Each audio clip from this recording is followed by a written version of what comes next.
Have you heard that that Mitch Hedberg joke about skydiving? I like Mitch Hedberg, but no, let's hear it. It's you don't need a parachute to go skydiving. You only need a parachute to go skydiving twice. The same could be said of rock climbing. You don't need a rope to go rock climbing. You only need a rope to go rock climbing twice. That's funny.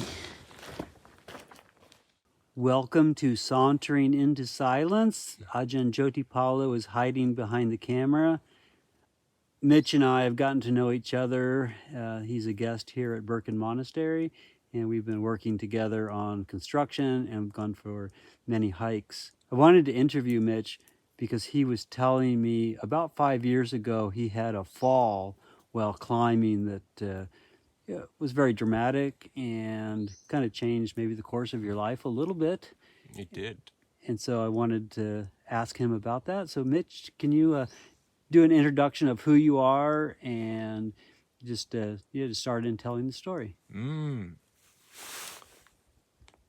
So, I am a climber, a Buddhist meditator now, a mountain biker. I have many things, I suppose. But at the time when this happened, I was a rock climber, rock climbing. And worst of all, I was a rock climber that thought I knew more than I did, perhaps. To set the scene, this story takes place in Squamish, BC. And if you've never been to Squamish, it's about as gorgeous a place as you can imagine. The ocean just stretches out endlessly below you. When you're climbing on the Chief, it's a 400-meter tall sheer face of granite. So that's where we were. Now, at this point, you said you were in a stage of progressing in your climbing. Now, you've been climbing for 3 years and probably had just left the sort of intermediate, and we're on the precipice of becoming an advanced climber. Is that right? That's exactly right. I like to think of it like there's two sort of big filters that a person goes through in their climbing career, or in any outdoor pursuit, really. When you're a beginner is the first filter, and what I mean by filters, it's a dangerous time when you're kind of the most liable to have an accident. And of course, when you're a beginner, it makes sense, because you don't know that much, it's easy to make stupid mistakes. But not as many people as you might think actually get seriously injured going through that phase, because like nowadays there's climbing gyms where things are quite safe. There's lots of courses you can take. There's a fairly vibrant climbing community. So you usually have like a mentor or a friend that's introducing you to these things, and you're not just going out alone. The first filter of being a beginner is dangerous, but it's not as dangerous as you think. And the dangerous one is when you're going from an intermediate to an advanced stage. At that stage you think you know things, but you find that you know enough to get yourself into trouble, but not quite enough to get yourself out of trouble a lot of the time. When you're getting into things like multi-pitches, where the bolts are spaced out a bit more, where you're placing your own gear, which is inherently more dangerous, where you're in more difficult terrain, where like on a multi-pitch, some pitches you might have a lot of protection, and some pitches you might not have that much protection at all. And that's just the nature of things. And you're explaining like the danger of getting to climbs where where you can safely hook into the rock or farther apart is that when you fall, you not only fall the distance of back to where you clipped in, but an equal distance down from the rope. So like if it's a 20-foot climb to get to your next attachment point, when you fall, you actually could fall 40 feet. Exactly. So that's why the bolt spacing is or the spacing of the protection is so key, because you have to follow the distance to the bolt or to your last piece of protection, and then you have to follow an equal distance below that piece of protection before the rope will come tight. Going from intermediate to advanced is a scary place to be, and that's exactly where I was when this happened. you were climbing with the friend who was probably similar skill level as you? Maybe? No, he was much better. He was He was much better. more like the mentor sort of person for me. Okay. And you Um, got in trouble. So you said pretty near, you were actually feet away from finishing this climb. yeah. So what actually happened? Here, maybe I'll start from. I'll start it with the ending first to tell you how bad it was. In the end, I ended up taking a huge fall. I I fractured my face, and I had what's called a Laporte 2 fracture pattern, which means that the bones are broken all along here, from one orbital bone over your nose to your other orbital bone.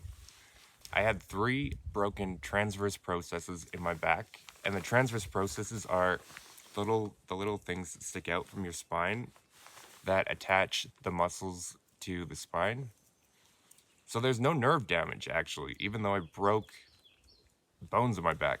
And then of course I had like a really bad concussion, scrapes all over my body. When I lied down in bed, I could feel the bones pushing against each other because In your skull. yeah, because like right here on the bridge of my nose was completely broken. So if I lied sideways, they'd push against each other.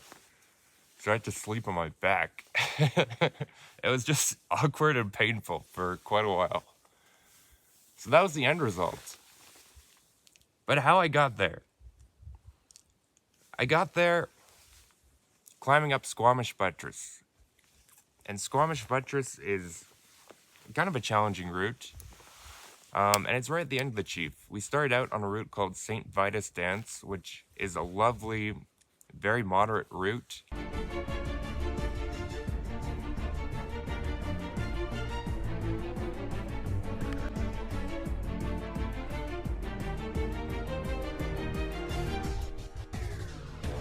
Super fun day we were having. It was a beautiful summer day.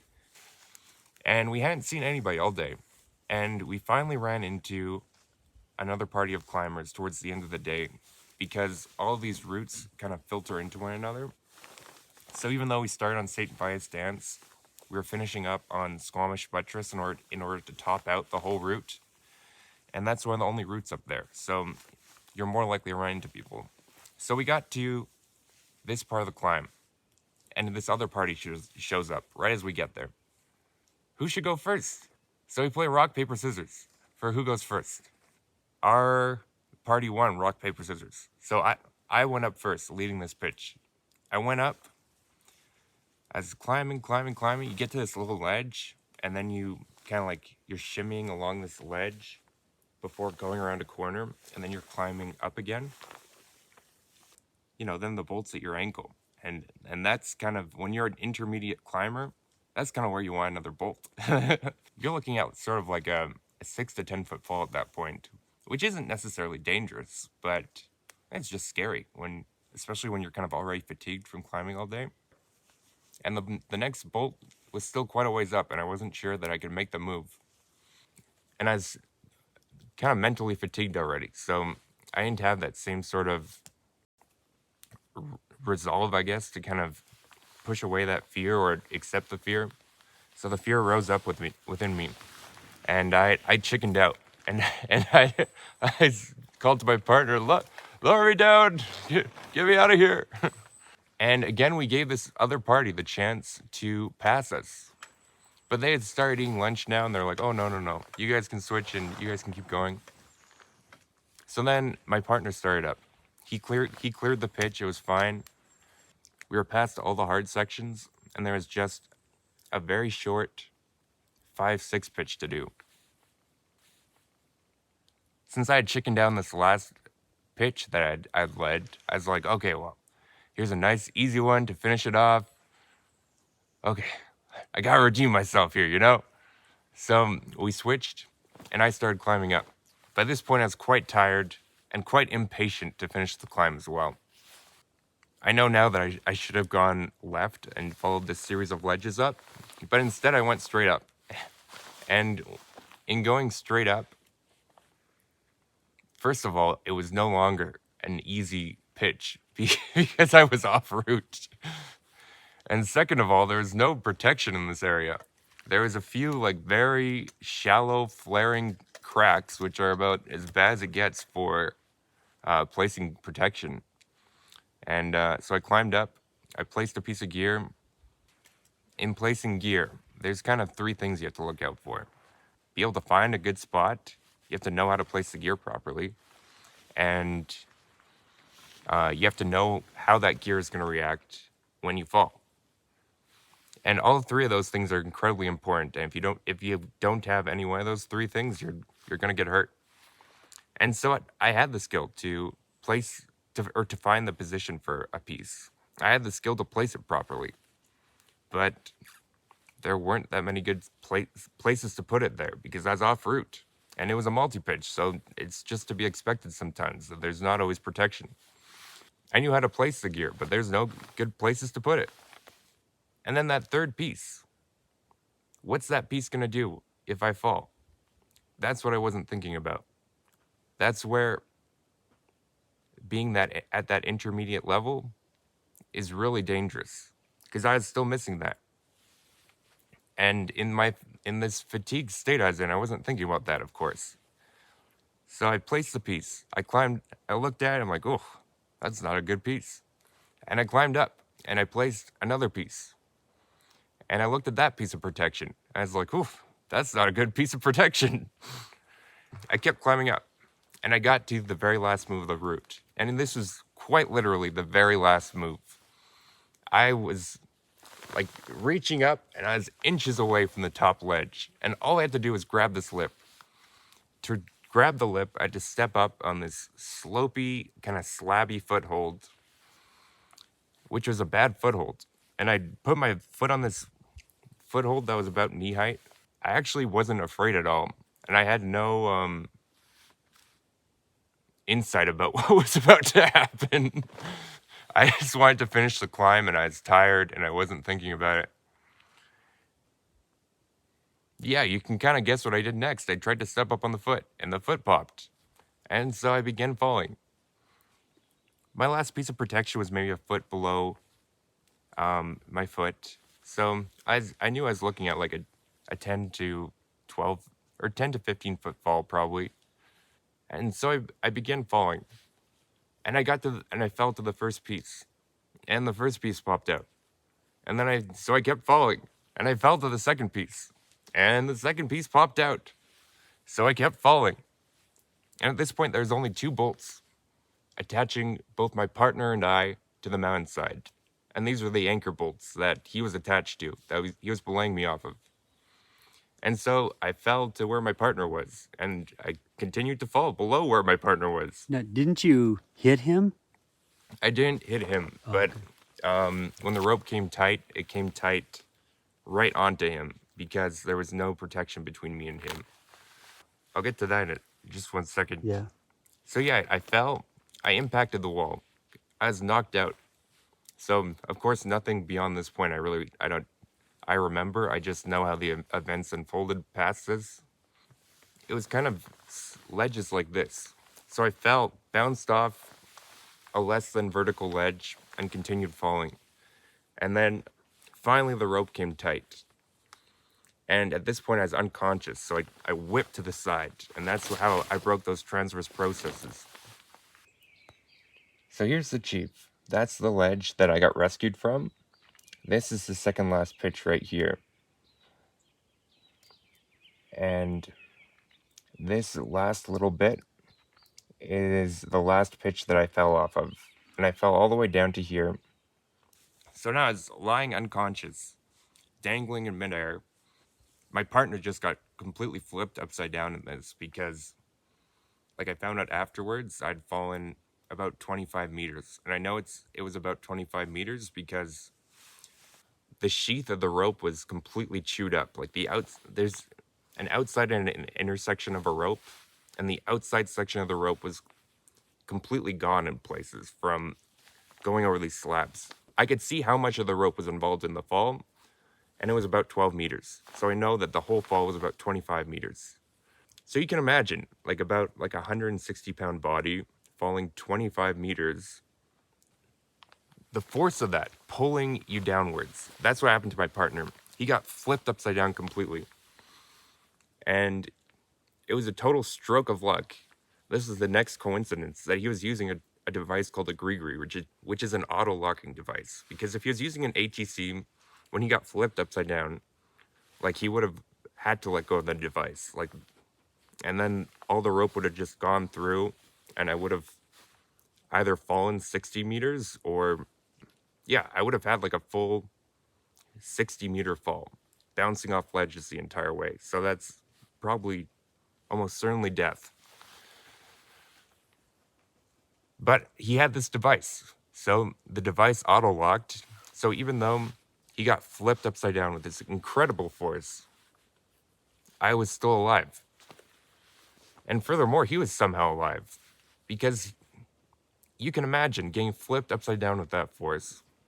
If his head hit the wall, he would have been knocked out or just instantly killed. Right? And this poor guy, he told me afterwards that a few minutes after this happened, he just broke down crying. And I don't blame him. Like, I'm sure he just thought he saw his friend die. And maybe he was thinking of his own mortality, of feeling like he narrowly avoided death himself. So at this point, what do you do? Well, there's this 2 climbers below us by total chance. They helped calm my friend down. I was dangling in space around a corner.